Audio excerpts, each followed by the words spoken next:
Collectorate పరిధిలోని వెలుగుమట్ల ప్రాంతంలో భూదాన్ భూములపై వివాదం చెలరేగింది. అక్కడ సుమారు 62 ఎకరాల భూదాన్ భూముల్లో 2000 మందికి పైగా పేద కుటుంబాలు నివసిస్తున్నట్లుగా సమాచారం. అయితే కొంతమంది కాంట్రాక్టర్ల ప్రయోజనం కోసం ప్రభుత్వం ఈ పేదలను అన్యాయంగా ఖాళీ చేయిస్తోందని పలువురు ఆరోపిస్తున్నారు. దాదాపు 15 ఏళ్ల క్రితం ఈ భూదాన్ భూములను పేదలకు పట్టాలిచ్చారని అడ్వకేట్ సుగుణరావు తెలిపారు. హైకోర్టు కూడా వారికి నివాస హక్కు ఉందని గుర్తించి పట్టాలు మంజూరు చేసిందన్నారు. పేదలను ఇబ్బంది పెట్టొద్దని స్టే ఆర్డర్ ఇచ్చిందని చెప్పారు.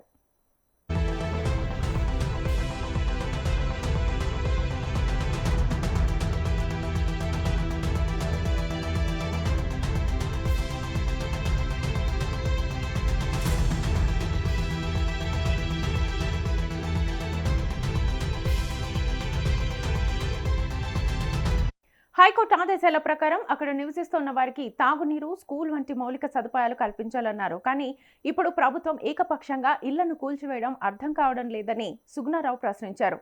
కోర్టు ఆదేశాలు ఉన్నప్పటికీ ఈ చర్యలు ఎందుకు తీసుకుంటున్నారో ప్రభుత్వం వివరణ ఇవ్వాలని ఆయన డిమాండ్ చేశారు.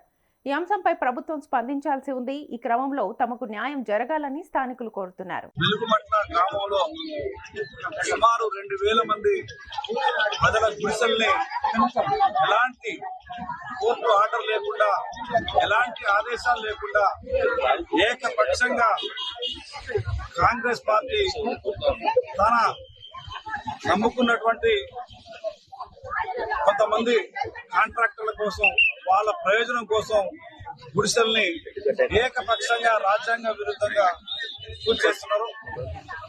వెలుగుమట్ల గ్రామంలో భూదాన భూమి ఉంది. సుమారు 62 ఎకరాల భూదాన భూమి ఉంది.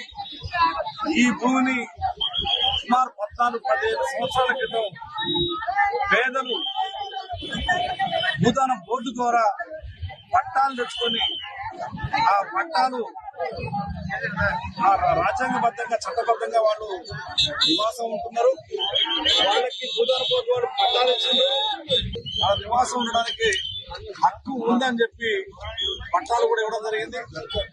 ఈ పట్టాలు ఇచ్చిన తర్వాత అనేక మంది వాళ్ళని ఇబ్బంది పెడతా ఉంటే, అనేక మంది ఆ భూమిని ఆక్రమించుకొని ఇబ్బంది పెడతా ఉంటే వాళ్ళు హైకోర్టుకి వెళ్లి హైకోర్టులో కూడా స్టే తెచ్చుకోవడం జరిగింది. హైకోర్టు వారు కూడా, గౌరవ తెలంగాణ హైకోర్టు వారు కూడా అక్కడ పేదలు ఉండవచ్చు, వాళ్ళని ఇబ్బంది పెట్టద్దు, వాళ్ళు ఉండాలని చెప్పేసి హైకోర్టు వారు స్టే ఇచ్చారు, ఆదేశాలు ఇచ్చారు. రెవెన్యూ వాళ్ళు కానీ, పోలీసు వారు కానీ ఎవరు కూడా జోక్యం చేసుకోవడానికి వీలు లేదు అని చెప్పి చాలా స్పష్టమైన ఆదేశాలు హైకోర్టు వాళ్ళు ఇచ్చారు. ఇక్కడ లోకల్ కోర్టు వారు కూడా ఆదేశాలు ఇవ్వడం జరిగింది, ఇంజక్షన్ ఆర్డర్ ఇవ్వడం జరిగింది. ఆ తర్వాత స్టేటస్ కో ఎట్లుందో అట్లా ఉంచండి భూమిని, ఆ గుడిసెలు గాని, ఇండ్లు గాని వాటిని కూల్చొద్దు, వాళ్ళు డిస్టర్బ్ చేయొద్దు, అవి ఎట్లుండగా అట్లా ఉంచండి అని చెప్పేసి కూడా లోయర్ కోర్టు, ఖమ్మం కోర్టు గౌరవ పీడీఎం గారు ఆదేశాలు ఇవ్వడం జరిగింది. అనేక మంది, వేల మంది ప్రజల్ని చింద్రబంధనం చేసి, నెట్టి పారేసి, వాళ్ళ పిల్లల్ని, చిన్న పిల్లల్ని కూడా ఇసుని అవతల పారేసి మొత్తం అందరినీ ఏకపక్షంగా ఆటోలలో, ట్రాలీలలో కుక్కి, వాళ్ళ సామాన్లు కుక్కి, వాళ్ళ భయంకరంగా వాళ్ళని పశువుల కంటే హీనంగా వాళ్ళ వెహికల్స్ లో వేసి, ట్రాక్టర్లు, ఆటోలలో వేసి కుక్కి ఇవాళ వాళ్ళని బయటికి నిర్దాక్షిణ్యంగా బయటికి పంపిస్తున్నటువంటి పరిస్థితి. ఇవాళ భారతదేశంలో ఉన్నావా, ప్రజాస్వామ్యంలో ఉన్నావా, వాళ్ళకి స్వేచ్ఛ ఉందా లేదా ఇవాళ అర్థమయ్యే పరిస్థితి లేదు.